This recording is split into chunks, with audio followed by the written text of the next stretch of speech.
제가 신혼이혼 상담을 하면서 이렇게 보면 고비가 1년, 3년, 10년이 옵니다. 그래서 1년, 3년, 10년에 재산분할 기준이 다릅니다. 인간이 똑같이 그 시기가 힘들다고 하는 거죠. 가장 문제가 되는 게 뭐냐면 가사분할 좀 해줘라. 반반씩 나눠서 해. 아닙니다. 그것 때문에 더 싸워요. 우리 부모님은 살아봤잖아요. 결혼하는 딸을 앉혀놓고 남편 배골치 않게 따뜻한 밥 해주고 시부모님 잘 공경하고 너는 앞으로 그 집 김씨 가면 귀신이지 친정집은 오면 안 된다. 이거는 이제 100년 전 얘기고요. 시대가 다르긴 하지만 조언을 해줘야 되는 내용들이 있다라는 거죠. 일단은 부모님이 자녀들 결혼을 앞두고 있으시면 서운한 마음이 들죠. 또 하나, 얘가 결혼해서 잘할 수 있을까라는 부분, 그 다음에 시댁이나 처가라는 부분에 대해서 그분들과 이질적인 문화에 잘 속해서 적응할 것인가, 그들이 우리 딸, 아들을 힘들게 하지 않을까, 이런 여러 가지 생각이 굉장히 많을 것 같아요. 근데 제가 이혼 상담을, 특히 신혼이혼들 상담을 하면서 이렇게 보면 부모님들이 해줄 수 있는 건 한계가 있습니다. 부모님들의 역할은 혼수 바리바리 싸서 결혼식장에 딱 드시는 거, 그 다음에 아들한테 전셋집이라도, 물론 남자라고 전셋집 해주라는 건 아니에요. 방이라도 하나 이렇게 해서 보내는 것까지 끝! 그리고 예식장에 이렇게 딱 예복 입고 앉아주는 것까지가 끝이라고 보시면 됩니다. 거기까지 다 하시는 거예요. 거기서 부모님이 더 나가시니까 더 힘들어집니다. 부모님들께서 온전히 자녀들을 떠나보내주시고 그들 가정을 독립체로 이렇게 보호해 주셔라. 보호해 주라는 거는 이 어린애들 뭐든지 다 챙겨주기, 이게 아니라 그냥 멀리서 이렇게 바라만 주시면 될 것 같습니다.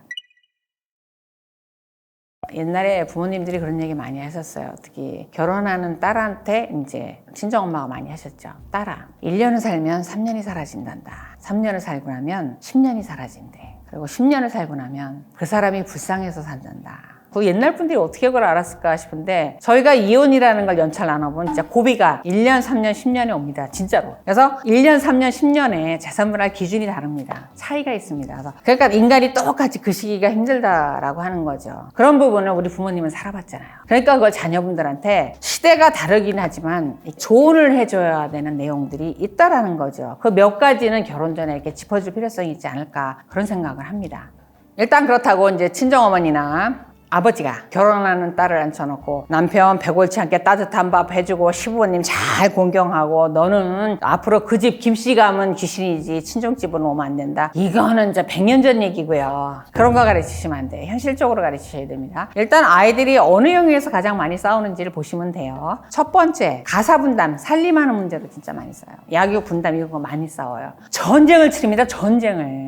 결혼을 하는데 요즘 얼마나 귀해요. 딸 하나 둘. 요즘 딸들도 이 손에 물 안 묻히고 키워서 이렇게 보냅니다. 그러니까 옛날같이 여자는 밥하고 이렇게 신부 수업해서 가고 남자는 돈만 잘 벌면 이게 아니에요. 지금은 얘네들이 전쟁터로 나가는 거예요. 그러니까 이 전쟁을 줄여주려면 무기를 단단하게 이렇게 채워주기도 해야 되지만 무기를 가지고 싸우지 않아야 될 영역을 정해줘야 되는 부분에서 가사분담이에요. 가장 문제가 되는 게 뭐냐면 가사분담 좀 해줘라. 반반씩 나눠서 해. 아닙니다. 그것 때문에 더 싸워요. 자녀분들한테 한번 물어보세요. 왜 불만이에요? 엄마 반반씩 하기로 했는데 이 사람이 늦게 들어오고 맨날 외박하고 그래. 그래서 결국 내가 할 수밖에 없었어. 그 다음에 엄마 상사한테 잘 보인다고 주말에 골프 치러 나가고 없어. 엄마 내가 또 했어. 그 머릿속에 뭐가 있는 거냐면 반은 저 사람이 하기로 했는데 남편이 하기로 했는데 가 있는 거예요. 근데 다 하라는 얘기는 아니에요. 그리고 남편이 잘했다는 얘기 아니에요. 근데 그렇게 해서 해결되는 거 있어요? 해결이 안 된단 말이에요. 예를 들면 남편분이 영업직이에요. 영업상 매일 술 먹고 술자리 많을 수밖에 없고요. 주말에 골프, 접대 골프 할 수밖에 없는 사람인데 그 사람 가지고 똑같이 그러면 반반 하라고 하면 현실로 가능하지 않다는 거예요. 그러면 다른 걸 양보하고 타협을 해야 되는데 이 머릿속에 반반 이러고 있으니까 반을 안 해주니까 남편이 남편 역할을 안 한다고 깡그리 이제 그 존재감이 무시가 되고 분노감이 치밀게 오르게 된다는 거죠. 이혼을 선택한다는 거예요. 그래서 부모님이 이때 반반이라고 얘기하면 안 돼요. 제 생각엔 반반 하면 좋은데 그래도 좀 시간 있고 여유 있는 사람이 조금만 더 해라. 늦게 들어오는 사람은 얼마나 힘들겠니? 요 정도만 얘기를 해줘도 자녀분이 상당히 마음이 수그러집니다. 그리고 좀 포용적이 돼요. 근데 부모님이 아이고 네가 얼마나 귀하는데 야 세상 김서방이 너 같은 애를 어디 가서 구한다고 세상 손 하나 까딱을 안 해? 일찍 들어와서 청소하라 그래. 뭐 때문에 그래? 뭐 때문에 또 저렇게 들어오는 거야? 더군다나 따님이 얼굴 더 많이 받아요. 그러면 네가 얼마나 받는다고 돈 잘 버는 마누라를 이게 떠받들어도 현찮은데 어디 대어 들어와서 딸을 부려먹어? 이거 그럼 그 소리를 친정한테 매일 듣는 딸이 살고 싶을까요? 절대로 안 됩니다. 그래서 가사 분담에서 지금은 오히려 역으로 남편도 마찬가지예요. 아내도 마찬가지고 아들을 결혼시키는 부모님도 마찬가지. 예, 그 애 보는 게 얼마나 힘든지 아니? 어차피 애는 엄마가 볼 수밖에 없는데 그러니까 네가 좀 일 좀 들어 더해. 엄마한테 다 시키지 말고 이렇게 하란 말이에요. 이렇게. 근데 부모님이 우리 아들 일하는데 얼마나 힘들어. 근데 들어오면은 너 집에 와서 또 집안일 하려면 힘들지 않니? 그러니까 너 요것만 해주고 아내들 하라 그래. 며느리 집에 있으니까. 이렇게 하기 하면 아들이 들어와서 어느 날 애 한번 보실래요? 얼마나 힘든가? 하기 싫을 때도 있고 못할 때도 있어요. 그러면 그거 못 해놨다고 당신 이거 여태 집에서 뭐 하고 있는 거야 도대체? 놀고 있으면서 돈 벌어온 내가 이것까지 해야 돼? 이렇게 된다니까요. 근데 부모님 만약에 여자가 애 낳는 게 정말 힘들 거거든. 그러니까 밥을 못 해놨으면 네가 그냥 시켜 먹고 네가 해줘라. 얼마나 힘들면 그랬겠니? 이렇게만 얘기해 주셔도 아드님이 집에 와서 안 해놓은 며느리 보고 화는 안 날 거 아닙니까? 부모님이 잘해줘야 되는 게 양보해라. 네가 조금만 더 해라. 지금 이게 필요하실 때입니다. 자녀분들이 연차별로 싸우는 항목이 나눠지는 게 아니라 동시다발적으로 여러 가지로 싸우게 되죠. 정말 전쟁까지 싸웁니다. 저도 과거를 돌아보면 정말 전쟁까지 싸웠던 것 같은데 그중에 이제 많이 싸우는 사유 중에 하나가 시댁에 친정에 방문하는 문제, 양가 경조사 참석 문제입니다. 당연하다고 생각하시나요? 내가 생각하는 게 사돈 어르신들하고도 생각이 같을까요? 아닙니다. 네 분이 생각이 다 다릅니다. 그러면 이 다른 분들의 생각이 자녀들한테 가면 이 자녀들도 부부싸움을 할 수밖에 없죠. 그러니까 결혼할 때 두 번째로 정해 주셔야 될 게 경조사라든가 그다음에 시가에 처가에 방문하는 룰. 물론 합의가 되고 원만하면 이런 거 다 필요 없고 안 되고 삐그덕거릴 때 또 그런 게 예상될 때 이제 말씀을 드리는 거예요. 일단은 경조사와 관련해서 요즘 젊은 자녀분들이 시가가 제사가 많을 경우 안 가려고 하죠. 왜냐? 양쪽 집안이 다 같이 이제 조상을 모시는 부분에 대해서 공감대가 있어서 양쪽 다 제사를 지내고 이런 집안이면 상관이 없는데 이쪽 집은 제사라는 걸 생전 본 적이 없어. 이런 집의 문화에서 살았는데 시가가 2대 봉사, 5대 봉사, 1년에 제사가 10번 그 다음에 가을에 시제도 지내고 이런 거 정말 힘듭니다. 일단 문화적으로 받아들이기 어렵고 일하는 게 너무 힘들어요. 음식도 안 맞고. 그러니까 이런 부분에 대단히 거부감이 들죠. 그 다음에 또 일하잖아요. 며느리 입장에서 일하잖아요. 그러니까 지방에 시가가 있을 경우 제사 때마다 갈 수 없죠. 그런 분들 엄격한 분들 당일날 밤 11시에 지나십니다. 가기 어렵죠. 주말에 몰아서 지내는 것도 아니고. 그러니까 그런 부분에 대해서 이제 안 가게 되죠. 근데 또 요런 집안 어르신들의 특징이 뭐냐면 당연히 하고 그런 걸 하지 않는 거는 고리를 지키지 않는다 이렇게 말씀하세요. 그 다음에 이제 갈등이 깊어지면 도대체 네 부모한테 배워서 온 게 뭐니? 너희 집은 그렇게 사니? 이 막말이 나가게 됩니다. 이제 경조사 안 갔다고, 제사에 안 갔다고. 그런 부분 때문에 굉장히 힘들어하는데 소송이라는 현실을 한번 볼까요? 소송에서 제사 문제 때문에 갈등 없을 것 같아요. 있습니다. 특히 아들 쪽에서. 아들이 원한다고 할 때 부모님이 오셔서 꼭 하시는 말씀이 그거예요. 제사에 한 번도 안 왔다는 거예요. 그래서 나중에 줄여줬대요. 5번 올 필요 없고 바로 위에 계신 할아버지 할머니 제사에는 와라. 그 다음에 추석 설날은 와라. 요거까지만 해놔다오. 그조차도 안 왔다는 거예요. 그래서 막 분개하시는데 제 느낌입니다. 그리고 과거의 판례를 이렇게 살펴보면 제사에 참석하지 않는 며느리한테 그닥 우호적이지 않다라는 느낌. 제사에 안 가는 거 당연한 거 아닌가? 그거 강요하면 안 되는 거 아닌가? 이런 거보다는 제사에는 좀 참여해야 되지 않을까? 조상에 대한 숭배에 대해서 아직까지 뼛속 깊은 유교 문화가 좀 남아있다라는 거죠. 재판부가 올 수 있었음에도 참석하지 않는 며느리 제사 거부 이거에 대해서 우호적이지 않는 느낌입니다. 그래서 그런 걸 전반적으로 살펴보면 그 집안 문화가 그렇다라고 하면 부모님 입장에서 시부모님도 며느리를 맞을 때 마찬가지입니다. 우리 집은 조사가 이렇게고 이 부분에서 너희가 이 정도는 참석을 해줬으면 좋겠다. 대신 와서 일하거나 음식을 마련하는 돈을 내라는 건 아니고 일가가 모이니까 와서 인사 정도만 좀 해다오. 이런 양해를 좀 구해달라는 거죠. 네 어머님 그랬어도 가기 싫죠. 그렇지만 그런 설명을 들었을 때와 안 들었을 들었을 때는 굉장히 다릅니다. 그리고 내가 네 어머님 한 게 있으니까 참석을 하게 됩니다. 이런 부분 때문에 좀 설명이 필요하다라는 거고, 그리고 또 하나 문제가 뭐냐면 보통 경조사가 겹치거나 이러면 시가 쪽으로 반드시 일로 와야 되는 거 아니야? 또는 처가에서는 당연히 일로 와야지. 제발 부모님이 싸우지 마세요. 양보하세요. 양보하시는데 겹치지 않으면 좋은데 겹칠 때 대표적으로 명절 룰을 정하시라고요. 한번 옆집 이거 두루두루 보세요. 처가 먼저 갔다 다음날 시가 가는 게 그렇게 흔한가? 왜 인정할 걸 안 하세요? 네. 그래서 그런 부분에 대해서는 룰을 정하셔서 양가가 이렇게 시부모님 그다음에 처가 부모님 부부 당사자 6명이 합의되면 뭐 어떻게 합의가 돼도 상관이 없습니다. 근데 만약에 이게 합의가 안 됐을 때 요날 요로 가는 게 문제가 생겨갔다 그러면 이쪽 집에서 양보를 하셔야죠. 이렇게 양보를 좀 부모님들이 이 정도 양보를 해주셨으면 좋겠다라는 생각이 들고, 자 일단 부부는 가장 문제가 되는 게 정말 가끔은 얄미운 분들이 이혼하러 오시는데 그 얘기예요. 아니요, 제가 처갓집이 애 봐준다 그래서 처갓집 옆에 집을 얻어갔고요 1년 365일 300일을 아내가 또는 장모님 왕래를 하세요. 근데 시가예요 1년에 딱 한 번밖에 안 가요. 우리 엄마 아버지 애 보고 싶어 하시는데 한 번밖에 안 가요. 이런 거로 굉장히 서운해 한다라는 거예요. 그래서 그런 부분과 관련해서 심하게 이제 갈등을 겪는 부부들은 아내분이 남편한테 내가 올해 시댁이 10번 갔잖아. 당신 2번밖에 안 갔잖아. 앞으로 8번은 무조건 친정 가. 안 가면 나 시가 안 갈 거야. 이러고 싸워요. 애들 장난 같다라고 생각하실지 모르지만 부부는 정말 심각합니다. 내 배우자가 나의 가족한테 소홀하다라는 부분을 내가 상대적으로 이쪽 가족이 하는 부분에 대해서 부족하다라 그러면 이거를 받아들이질 못해요. 젊은 부부들이. 그래서 부부가 우선 노력을 해야 되고 양쪽에 공평하게 하도록 노력해야 되고, 부모인 내 입장에서도 가까이 살면서 손주 봐주는 친정 어머니가 딸이 자주 오고 내가 자주 가는 게 좋죠. 그 다음에 사이가 섭섭해한다는 걸 반드시 하셔야 됩니다. 근데 장모님들이 그걸 잘 모르시더라고요. 왜냐? 애 봐주고 데려오고 다 해주고 모든 살림 다 해주니까 당연히 사이는 나한테 고마울 거야. 고맙습니다. 맞아요. 하지만 싫대요. 사이가 며느리가 시어머니를 싫어하는 거에 100배를 사이가 장모님을 싫어한답니다. 충격이시죠? 고마운 거하고 싫어하는 건 별개입니다. 고맙지만 싫답니다. 그러다 보니까 아무리 애 봐준다고 그렇게 유세하시고 딸이 친정엄마한테는 뽀록하고 우리 부모님한테 소홀한 거 마음에 앙금으로 쌓인답니다. 그런 부분에 대해서 장모님이 배려하시기 바랍니다. 왜냐하면 고생하시죠. 근데 그 애 봐주는 거 사위 위해서 봐주시는 거 아니잖아요. 우리 냉정하게 얘기하시자고요. 우리 딸 힘드니까, 너무 힘드니까, 저러다 우리 딸 죽을 것 같으니까. 내 딸 내가 1시간 애 업어주면 내 딸이 1시간 쉬잖아요. 그리고 얼마나 또 이뻐요. 그래서 봐주시잖아요. 사위 위해서 봐주시는 거 아니잖아요. 그러니까 내 딸 위해서 어차피 봐주시면서 사위한테도 배려를 좀 해주시라는 거예요. 사위한테 온갖 생색 다 내지 마시고. 사위들이 집에 들어가기 싫대요. 장모님이 와서 애 봐주고 있으면. 왠지 아세요? 띵똥띵똥 띠디디딕 문 열고 딱 들어가면 장모님이 앞에서 딱 서서 나 네 애 봐주느라고 힘들어 죽겠거든? 그 표정으로 딱 쳐다보신대요.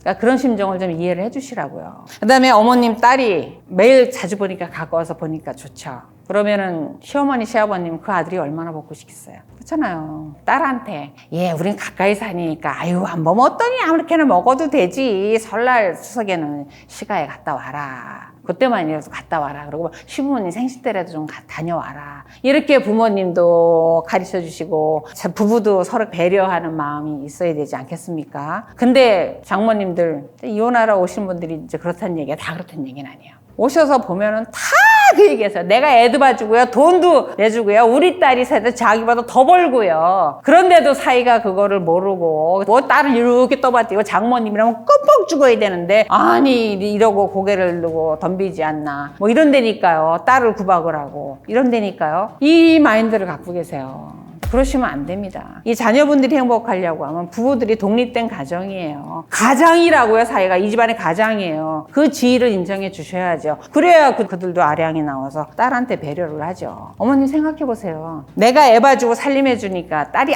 아주 행복해지던가요? 맨날 남편이 속썩인다고 이렇게 부르팅해서 엄마한테 엄마 김서방이 이러다가 그 김서방이 여보 우리 저 드라이브나 나갈까? 나가갖고 뭐 요만한 백이라도 하나 사갖고 들어올 때 그 딸 표정을 한번 보세요. 세상을 다 얻은 것 같은 행복한 표정으로 들어오지 않아요? 딸을 완벽하게 행복하게 해줄 수 있는 건 사위입니다. 사위. 근데 어머님이 자꾸 사위를 이렇게 밀어내시면 딸이 불행해지죠.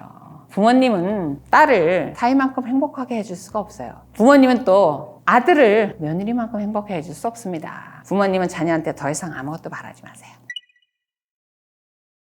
우리 부부들이 이혼하니 많이 죽을 때까지 싸우는 문제가 사실 큰 게 돈 문제죠. 돈이 많아도 문제, 적어도 문제인데 돈이 많은 사람과의 갈등에서도 돈이 적은 사람과의 갈등에서도 돈을 받아서 생활을 해야 되는 사람이 상대적으로 이제 결핍감을 느끼게 하는 거죠. 부족감을 느끼게 하는 게 이혼 사유가 됩니다. 그래서 부잣집은 상대적으로 많이 줘야 되는 거고, 그다음에 어렵게 사는 집은 굉장히 알뜰살뜰 살아야 되는 차이가 있는 것뿐이지 돈은 문제가 항상 되는데, 요즘 이제 가장 문제가 되고 있는 거는 생활비 분담 문제예요. 과거에는 월급 봉투째 아내한테 갖다 주고 이제 용돈을 다 쓰고 이랬어요. 근데 요즘 젊은 부부들은 그렇지 않습니다. 생활비 분담에 대해서 대부분 합의를 해요. 논란되니까요. 그래서 여러 가지 유형이 있는데, 일단은 부부 공동 통장을 만들어 놓고 월급, 급여 양쪽이 버는 돈을 거기다 다 놓여. 그러고 이제 생활비 쓰고 뭐 각종 보험료 내고 관리비 내고 이자 내고 이렇게 씁니다. 이렇게 해서 둘이 이제 인증서를 공유하면서 이렇게 같이 계좌를 보면서 쓰는 경우, 그런 경우가 있고, 두 번째는 생활비를 두 사람이 짜요. 우리 한 300만 원만 생활비를 쓰자고 하자. 그래 놓고 거기 300만 원을 채우는 방법에 있어서 반반 채우는 경우도 있고, 월급 비율대로, 보통 남편이 더 많이 법니다. 그러니까 남편이 200만 원 놓고 아내가 100만 원 놓고, 나머지는 각자 알아서 하기. 그래서 여기서 관여 안 하기. 그러라고 맘대로 쓰라는 건 아니고 각자 투자하고 이런 부분에 대해서 관여하지 않기. 그렇게 이제 생활하는 경우가 생활비 분담 문제가 많아요. 그래서 이게 합의가 돼서 이제 잘 굴러가면 좋은데, 문제가 어디서 이제 터지냐면, 생활비를 똑같이 넣기로 하고 또는 2대1로 넣기로 하고 나머지를 알아서 하게 됐는데, 무리하게 주식 투자를 해서 손실을 확 본다든가, 아니면 과도한 취미생활을 해서 다 탕진을 한다든가, 도박을 한다라든가, 유흥문화에 빠진다든가, 이렇게 헛돈을 쓰고 있다라는 게 나오게 되면, 돈 내놔! 내가 알릴게. 여기서 첫 번째 터지고, 그다음에 두 번째 문제가 또 어디서 터지냐면, 이게 반반 놓고 2대1로 넣는 것도 좋은데 주의해야 될 게, 당신이 버는 건 생활비 써, 내가 버는 건 투자해서 굴릴게, 그래서 우리 집 사자. 그게 이제 처음엔 좋아요. 그 돈이 그 돈이고 쌈짓돈인데, 상대적으로 내가 번 돈을 생활비에 다 투입하는 배우자 쪽에서는 남아있는 게 없어요. 내 돈 항상 안개처럼 사라져요. 나중에 이렇게 가계부 따져보면 다 쓸 때 쓴 거예요. 내 통장에 남아있는 건 없고, 저 사람은 온전히 통장에 맞는데 얼마가 모였는지 알려주지도 않고, 혹시 시댁에 친정이 좀 빼돌리는 거 아니야? 이제 이런 의심이 들기 시작한다라는 거죠. 그러니까 상대적인 박탈감, 상실감 때문에 이제 채근하게 되죠. 당신도 앞으로 생활비 내놔, 나만 생활비 써? 이렇게 다툼이 시작을 해서 이제 굉장히 커지게 되는 거예요. 그래서 생활비 분담 문제가 문제인데, 참 이분은 정하기 어려워요. 한 번은 아이가 2살 정도 되는 젊은 남편이 이혼하겠다고 왔어요. 왔는데 무슨 얘기를 하냐면, 자기는 번 돈을 다 아내가 관리한다고 해서 아내 줬다는 거예요. 그리고 아내는 자기가 관리 안 하고 친정엄마가 돈을 잘 굴린다고 친정엄마한테 다 보냈다는 거예요. 그렇게 애를 낳고 한 2년쯤 살았던 어느 날, 여보 우리 여태 얼마 남았어? 개 들은 거야? 적금 분 거야? 물어봤더니 아내가, 당신이 이게 왜 궁금해? 그러더라는 거예요. 그러더니 다음날, 김서방 여기 앉아보게, 자네 뭐 내가 돈이라도 빼돌리는 줄 아나? 돈 어디 갔냐고 물어봤다며. 이렇게 되는 겁니다. 이렇게. 그래서 은폐돼 있고 엄폐돼 있으면 바깥쪽에서 보는 사람 갖가지 상상을 다 하게 되거든요. 궁금하기도 하고, 나를 무시하는 것 같기도 하고, 불안하고. 그러니까 이 돈을 관리하는 쪽에서 저는 1년에 한 번씩 그거를 공개해 주라는 거예요. 어디에 얼만큼이 투자가 됐고 현재 얼마고, 내가 지난번에 주식했는데 조금 손실이 봤어, 이런 거를 알려줘야 될 거 아니에요. 전 알려줘야 될 의무가 있다고 봐요. 이런 부분에 대해서 젊은 부부들이 미처 생각을 못 할 수가 있어요. 그러니까 부모들은 상대적으로 기성세대고 나이가 많으니까, 야 무조건 아내가 틀어지고, 너 이 쌈짓돈 전화에다 돈이 힘이다, 비상금 챙기고. 그게 시대에 맞지 않아요. 그러니까 지금은 또 부모님이 나서서, 야 너희들 생활비를 적금 얼마 되고 어떻게, 이런 거 절대로 하시면 안 돼요. 절대로 하시면 안 되고, 다만 결혼을 앞둔 자녀들을 두고, 생활비는 요즘 애들은 이렇게 분담한대더라, 그런 부분은 미리 정해둬라, 나중에 싸우지 말고 여기까지 끝, 더 이상 한 말도 하지 마세요. 그리고 그걸 들은 자녀분들은 합의하세요. 생활비 어떻게 할 건지. 당연히 주겠죠 뭐. 특히 아내분들, 남자가 버는 돈 다 아내가 관리해야 되는 거 아니에요? 다 줘야 되는 거 아니에요? 절대 아닙니다. 왜 줘요? 그렇지 않습니다. 그래서 합의를 하세요. 생활비 관련해서는 어떻게 하겠다, 양쪽 경조사 할 때는 얼마씩 내놓겠다, 이런 부분. 그리고 어떤 형태로 관리하겠다, 합의하시기 바랍니다. 그래서 부모님도 그런 조언을 주시고 자녀분이 구체적인 합의를 해주셨으면 좋겠다는 생각이 들어서, 이런 부분에 합의가 안 되면 정말 갈등 심하고요. 700만 원 때문에 이혼하겠다는 부부도 제가 해봤습니다. 그래서 돈 문제는 정말 심각합니다. 정말 감정이 골이 깊어지고요. 그래서 미리미리 합의시키기 바랍니다. 부부가 부부싸움을 하고 나서 결국 이혼으로 갈 수밖에 없다. 회복할 수 없는 부부에 대해서 설명을 드리면서 이게 확전됐을 때를 말씀을 드렸어요. 확전된다라고 하는 것은 대표적으로 부모님들입니다. 부모님. 그러니까 속칭 마마보이 마마걸들이 많아요. 요즘. 부모님한테 의존적인 자녀분들이 많습니다. 워낙 부모님들이 이렇게 귀하게 자라놓게 하다 보니까 본인들이 아무런 의사결정을 하지를 못합니다. 조그마한 사소한 일만 생겨도 엄마 아빠한테 물어봐야 돼요. 저희가 실제로 이혼을 하면서 조정을 하게 되면 옛날에 사랑과 전쟁이라는 드라마에서 보는 것처럼 이렇게 6인용 회의형 테이블에 조정위원분 둘, 그다음에 양쪽 당사자 이렇게 6명이 앉아서 조정을 하게 되는데, 예를 들면 위자료 및 재산분할에서 1억 원을 남편이 아내한테 줘야 돼요. 조정위원분께서 1억 원 정도는 남편분이 주셔야 되지 않겠습니까? 그러면 남자분이 잠깐만요, 엄마한테 물어보고요. 나가서 엄마한테 전화하고 안 된대요. 5천만 원밖에 못 준대요. 이런 경우. 결혼 생활부터 이혼까지 엄마 말 아니면 아무것도 할 수 없는 자녀분들이 있습니다. 정도의 차이가 있어서 그렇지 요즘 부모님들 어느 정도 개입하고 계세요. 자녀분들도 어느 정도 의존적이고. 근데 문제는 부부싸움 할 때입니다. 정말 깨지게 되는 게 부부싸움 할 때인데, 저희가 서면으로 이렇게 쭉 증거를 제출을 하면서 요즘 SNS 많이 하잖아요. 주고받는 게 증거로 다 첨부되는데, 심한 경우는 전화를 들고 부부싸움 하고요. 아니면은 몰래 한다고 부부싸움 하면서 이게 몰래 이렇게 보내요. 그게 이제 증거로 다 첨부가 되는데 보면, 엄마 지금 저기 아내가 지금 놔둬러 나가래. 어떻게? 야, 너 이혼하면 집 뺏기면 안 되니까 너 붙어있어. 거기 못 나간다 그래. 그럼 못 나가! 이러고 싸운다니까. 진짜라니까요. 그 다음에 그 바톤을 또 신우이가 넘겨받아요. 예, 네가 결혼할 때 이불을 해왔냐 뭐 했냐 한번 그래. 그럼 너 결혼할 때 뭐 했어? 이러고 싸운다니까요. 이게 부부입니까? 전 그러면 그 부모님 막 야단쳐요. 오면은 정말 직설적으로 그럽니다. 아니, 자녀분 결혼시켜서 일일이 이렇게 개입하려면 부부관계도 해주실 거예요? 그런 거 아니잖아요. 그렇게 할 수 없는 거잖아요. 제발 끼지 마시고. 이렇게 편드는 것도 문제인데. 전화해요. 엄마 나더러 나가라고 그러고 막 던지고 난리 났어. 엄마 빨리 와. 새벽 3시에 부모님이 지방에서 택시 타고 올라오십니다. 그러면 이쪽은 가만히 있겠어요? 친정이잖아. 엄마 지금 시부모님 오신대 빨리 와. 여기 오십니다. 이렇게 6명이 한 자리에 모인 부부가 3년 넘겨 사는 걸 저는 못 봤습니다. 이렇게 모였다 하면 이건 깨지게 돼 있습니다. 그리고 절대 행복하게 못 살아요. 갈등이 굉장히 심각해집니다. 그러면 양쪽 사돈이 오셔갖고 오랜만이십니다. 아유 얼굴 좋아지셨네요. 이렇게 뵙게 돼서 민망합니다. 제가 자녀를 잘못 길렀습니다. 이러시는 분 계세요? 내가 김서방 처음 볼 때부터 그거 맘에 안 들었어. 뿔딱거리는 성질거리 있는 것 같아서 내 딸 마음고생 시킬 줄 알았어. 근데 자네에게 한 게 뭐 있나 도대체? 우리가 섭섭하게 해준 게 뭐 있나? 이렇게 되신다니까요. 그러면 시어머니가 지겠습니까? 아니 사돈 말씀을 어떻게 그렇게 하세요? 며느리라고 와가지고 제사에 한 번 왔어요. 잔치집에 한 번은 온 적 있어요. 우리 동네에서요 아들 결혼식에 많이에요. 이렇게 나온답니다. 막장으로 흘러가게 되죠. 그리고 양쪽 다 녹음하세요.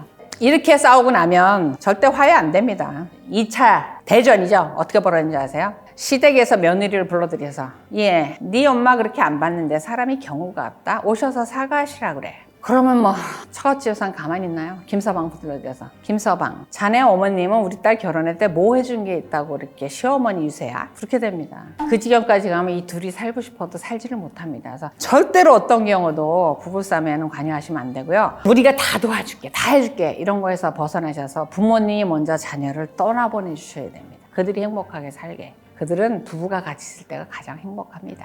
그런 부분에 대해서 부모님 먼저 떠나보내주셨으면 좋겠고, 자녀분들이 또 노력하셔야 될 게 있죠. 자녀분들이 대부분 본인의 역할 롤을 거꾸로 해서 반대로 해서 부모님의 마음을 상하게 하면서 배우자를 비난하게 만드는 것들이 있어요. 가장 문제가 뭐냐면 이제 딸을 시집 보내고 나면 딸 보낸 부모 입장에서는 우리 딸이 이렇게 공주처럼 대접받고 남편이 아우 귀여이고 이렇게 살기를 바라거든요. 근데 부부가 같이 내가 처갓집에 방문이라고 해서 왔는데 주일이면 12시까지 자던 딸이 일찍 일어나서 신랑 밥 챙겨줘. 그 다음에 밥을 먹는데도 12번도 더 일어났다 앉았다 일어났다 하면서 물 떠다줘. 반찬 챙겨줘. 얼마나 마음 상하는 줄 아세요? 밥도 못 먹고 친정까지 와서 그 남편 챙기느라고 그러려고 시집 보낸 거 아니거든요. 굉장히 마음이 상합니다. 그러면 사이가 이뻐 보일 리가 없죠. 시어머니도 마찬가지예요. 결혼이라고 시켜놨더니 5만 걸 다 해. 며느리 아무것도 안 하고 우리 아들이 5만 거를 다 하는 모습을 보면 처자식 먹여 살리고 쓰레기 봉지 들고 다니고 이런 거 보면 진짜 마음 상할 것 같아요. 그럼 며느리 미울 것 같아요. 부모님 마음 상하게 하는 건 내가 어떻게 하냐에 달려있다라는 거예요. 반 이상은. 양가에 가면 롤을 잘해야 돼요. 일단은 친정에 갔을 때는 우리 남편분들 머슴이 되는 거예요. 머슴. 아내분 아무것도 못하게 하는 거예요. 그러면 친정엄마 입장에서 보면 우리 사이 힘들겠다. 미안해질 거 아니에요. 사이한테 무슨 말을 하겠어요. 아유 김서방 이거 먹어보게 이렇게 되겠죠. 시댁에 갔을 때 며느리도 마찬가지예요. 와가지고 애기를 하고 좋은 옷 하나 못 입고 티셔츠에다 바지바람 입고 와갖고 그 남편이라는 게 우리 아들 저 바보 같은 녀석 저거 그냥 와가지고 밥 한번 챙기지 않고 며느리가 에어벗고 신랑 챙기는 하는 모습을 보세요. 시어머니 입장에서 며느리에 대해 짠한 마음이 들죠. 그럼 시어머니한테 무슨 할 말이 있으시겠어요. 그럼 부모님들이 상대 배우자에 대해서 할 말도 없고 그냥 존중하게 되죠. 그다음에 내 자녀가 못났다고 생각하니까 좀 숙연해질 거 아닙니까? 이렇게 자녀분들이 노력했는데 네가 거꾸로 안 되니까 그렇게 하시면 안 되죠. 그래서 요령 있게 사시죠. 요령 있게. 그리고 그렇게 사는 게 부모님한테 효도하는 겁니다. 고리짝 같은 얘기 같지만 본인들이 잘 사는 게 부모님한테 효도하는 거지 대부분의 부모님들은 자녀들한테 바라는 게 없어요. 부모님한테 어떤 모습을 보여야 되는가 좀 현명하게 행동할 필요가 있죠. 부부가 살면서 많이 다툽니다. 안 다툴 수는 없죠. 그런데 상담을 오셔서 이혼을 고민하시면서 상담을 오셔서 저한테 역으로 질문하시는 것 중에 가장 많은 게 그거예요. 이런 사람도 있어요. 가장 심하죠. 제 남편이. 제 아내가 가장 심하죠. 많이상 때문에 오셨잖아요. 근데 그렇게 질문하시는 분들의 대부분은 나만 피해를 보고 있다. 나만 열등한 지위에 있다라는 이런 피해의식이 굉장히 강하세요. 근데 그렇지 않은 경우가 많습니다. 그래서 이혼을 하겠다라고 생각하는 분들이 나의 불행이라는 생각 속에 내가 오히려 붕덩 빠져서 헤어나지 못하고 있지 않나. 자존감도 좀 낮아지고 자신감도 결여되고 이런 분들이 많은 것 같아요. 근데 전 그렇게 생각해요. 이혼하시려면 당당하게 하시라는 거예요. 당당하게. 나 이혼할 거야. 내가 이혼한 거에 대해서 세상 누구도 나를 비난하지 못할 거야. 당당하셔야 됩니다. 그 당당함 속에는 나는 최선을 다했기 때문에 이게 있거든요. 그러니까 이혼하시기 전에 나는 과연 최선을 다했는가? 이런 부분에 대해서 한번 생각을 해보시라는 거예요. 이런 부분을 한번 돌이켜보시고 당당하게 이혼을 선택하시고 그 다음에 또 하나 이혼에 대해서 내가 과연 준비가 되어 있는가? 아이 뭐 이혼하고 나면 어떻게 되겠지? 굉장히 위험한 생각입니다. 그러니까 이혼에 대해서 자녀 문제, 집 문제, 생활비 문제 이런 부분에 준비가 과연 됐는가 이런 걸 우선 점검해 보셔야 됩니다. 그래서 이런 걸 점검하셔서 다 됐다, 살 수 있다 라는 생각이 들면 그 다음 단계에서 뭘 고민하셔야 되냐면 이혼하고 난 다음에는 이혼하기 전보다 요만큼은 더 행복해야 되지 않겠습니까? 요만큼은 더 편해져야죠. 남편이 외도를 해서 홧김에 이렇게 이혼하러 오신 분들에게 제가 여쭤봐요. 경제적인 능력이 있으시면 뭐 상관이 없는데 없으신 분들에게 다음 달부터 그러면 애들 데리고 어떻게 사세요? 양육비 가지고는 관리비도 안 나와요. 그렇게 얘기하면 뭐 어떻게든 사라지겠죠. 이렇게 답변을 해요. 어떻게 사라지는데요? 제가 드리고 싶은 말씀은 남편의 외도도 참기가 힘들지만 돈 없는 건 정말 참기 힘듭니다. 살 수가 없는 겁니다. 이건 생계의 문제입니다. 특히 자녀한테는. 그런 부분에 좀 신중하셨으면 좋겠다라는 생각이 듭니다. 마지막으로 정말 이혼해서는 안 되는 분들이 있으세요. 이혼해서는 안 되는 분들이 어떤 경우냐면 대체적으로 부부에게 상처를 가장 많이 남기는 사유가 유책 사유가 외도입니다. 너무 아파하십니다. 배신감 때문에. 그러다 보니까 그 배신감이 너무 크다 보니까 내가 이 사람이 없이 살 수는 없다라는 그 상황, 내가 아직도 이 사람을 사랑하고 있다라는 마음을 묻어버리고 이혼을 해버리십니다. 그러고 난 다음에 그 미련이 떨어지지 않아서 너무 고통스러워하세요. 그래서 내가 이혼을 생각할 때 특히 외도로 인해서 정말 견딜 수 없는 그 상처로 이혼을 선택하시는 분들은 생각해 보셔야 됩니다. 애증도 사랑의 다른 모습이거든요. 그런데 이 사람을 떠나보내고 내가 살 수 있을까? 이 부분 정말 심각하게 고민을 해보셔야 되고요. 그 사람이 밉지만 그래도 내 눈앞에 보여야 마음이 편하신 분들이 대부분이세요. 이 경우에 정말 이혼을 심각히 고려해 보시고 배우자로 하여금 충분한 사과하게 하고 반성하게 하고 관계 정리하게 하고 다시 회복해서 살아보는 방법을 꼭 생각해 보시기 바랍니다. 한 번의 이혼 과정을 겪고 나면 다시는 예전처럼 돌아가지 못합니다.